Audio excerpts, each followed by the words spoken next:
Construction d'une cité ministérielle, le projet sort des tuyaux pour prendre forme. Voici à quoi va ressembler dans 24 mois le point de centralisation des cabinets de tous les ministres du Bénin. L'ouvrage à réaliser est gigantesque. Alors, des travaux de fond ont été préalablement conduits. Après les études conduites par l'Agence Cadre de Vie, la Direction générale de l'habitat et de la construction, sous l'autorité du ministre, ces deux dossiers, parmi d'autres, ont été transférés à la CIMO pour exécution en maîtrise d'ouvrage déléguée.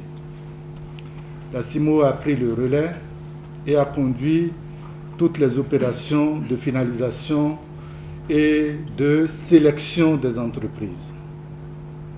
Ça a duré presque 1 an. La cité ministérielle va s'étendre sur 5 hectares pour un coût global de 65 milliards 500 millions hors taxes. Mais à quelques kilomètres de Cotonou, il sera implanté un pôle agroalimentaire. 168 hectares pour la construction d'un marché physique de gros, un abattoir, des bâtiments techniques et administratifs. C'est le second projet dont les termes contractuels ont été paraphés. Coût de ce joyau qui se veut moderne et innovant, 80 milliards. En tout donc, 172 milliards toutes taxes sont prises pour les 2 projets. Forcément, le suivi est capital. Afin que notre cher pays sorte complètement et définitivement de l'ornière, je voudrais donc prendre l'engagement que nous allons faire en sorte que tout se passe dans les règles de l'art et de façon efficiente.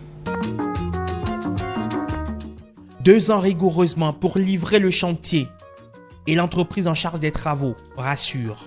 Je vous remercie pour votre confiance et nous vous donnons rendez-vous dans 24 mois pour l'inauguration de la cité ministérielle. Une cité ministérielle et un pôle agroalimentaire de haut niveau. Le Bénin poursuit ainsi l'aménagement de son cadre de vie. Moi, je me réjouis simplement que le PAG n'est pas une vue de l'esprit. On peut faire le point et que progressivement, en tout cas en ce qui concerne le portefeuille du secteur cadre de vie et développement durable, méthodiquement, après le logement, après l'asphaltage, après l'assainissement, après les marchés, après les déchets, je ne vais pas citer toute la liste ici, les choses deviennent concrètes pour le bonheur de nos populations.